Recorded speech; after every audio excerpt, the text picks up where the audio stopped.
My dear students, in this lecture I will show you some basic law of electromagnetics, that is electric charge and Coulomb's law. First of all, fundamental charge. The charge on one electron, that is known as electron, is 1.6 10 to the power minus 19 coulomb. The charge is like that. So that is the unit of charge is a coulomb. There are two types of charge: positive charge, where the shortage of electrons; negative charge and excess of electrons. So conservation of charge minus net charge of a closed system remains constant.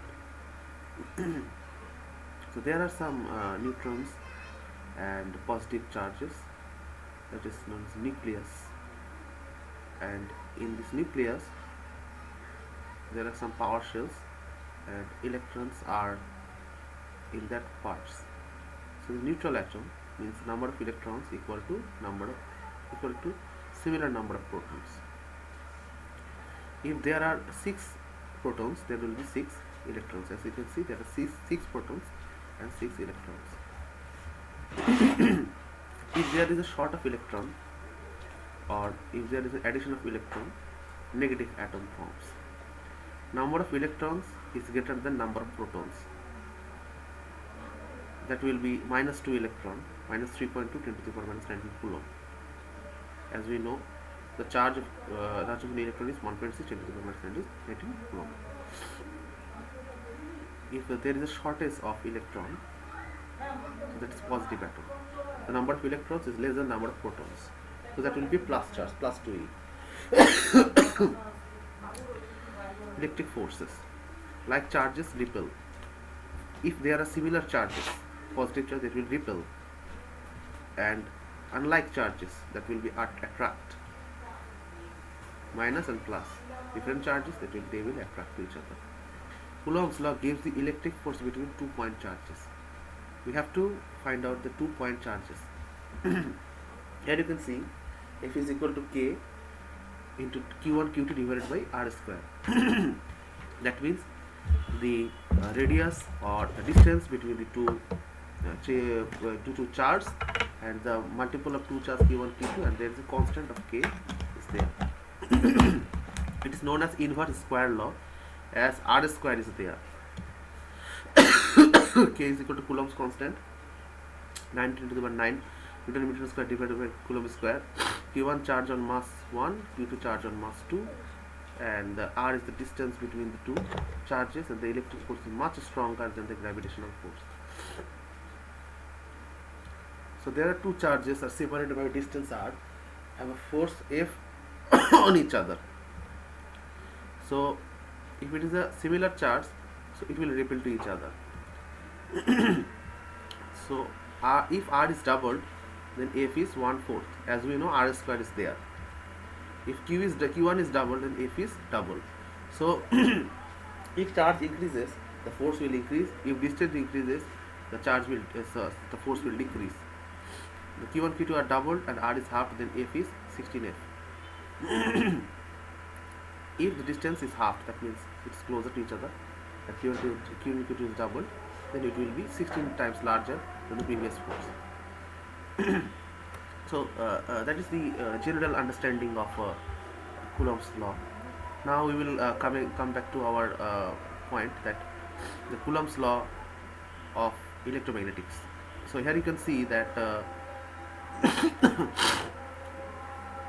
electric field in ds, as you can see this equation, particularly this equation, that shows that the electric field and this point, electric field ds, two things are the vectorical point, and that is a surface integral, closed surface integral.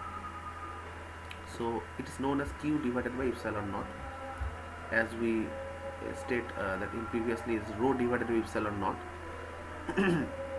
If we consider the simplest possible electrostatic problem, single point charge Q at rest in all boundless free space, in order to find an electric field intensity due to Q. So that is a reference charge and that is a test charge. Okay. to understand it properly. Now going back to the point, this point, that is a point charge at the origin. If the charge is at the origin, and if we take electric field, the field will be outside of the charge field. And if a point charge is not at origin, so uh, this P is the test charge and this Q is the reference charge. If you want to find out the force between these two two charges, that is known as the Coulomb's law. So first of all, there is there you can see that is R dash is the reference charge, and R means the point distance of the point charge. So if we take vector, so that will be R minus R dash, the distance will be that is taking the vector addition, we can get this. Okay, so now we will go the main point, that the surface integral of AR ER or dot AR ds. What does it mean, AR ER? The electric field E has been divided to the unit vector AR, that is on the radius. As you can see, that is on the radius AR, that is the vector. Okay, that's the vector AR. And that is the vector AR in Q charge. So that is, we can replace it by AR ER. Dot ds will be AR ds. As you can see that the vector sign of E and vector sign of ds, two vector signs are omitted because we have used the unit vector AR. There are unit vectors in two parts, and for this we get, after just multiplying dot multiplication of the unit vector, that is 1 ER ds, that now becomes Q divided by epsilon naught. After that, if you take ER out of it, as ER is not related to the surface integral, so that will be this point, and AR dot AR will be 1. And now you can see there, that is a circular spherical system, coordinate system, or not coordinate system, it's a sphere that has been drawn through this. So in surface, the area of the surface, closed surface, is 4 pi r square.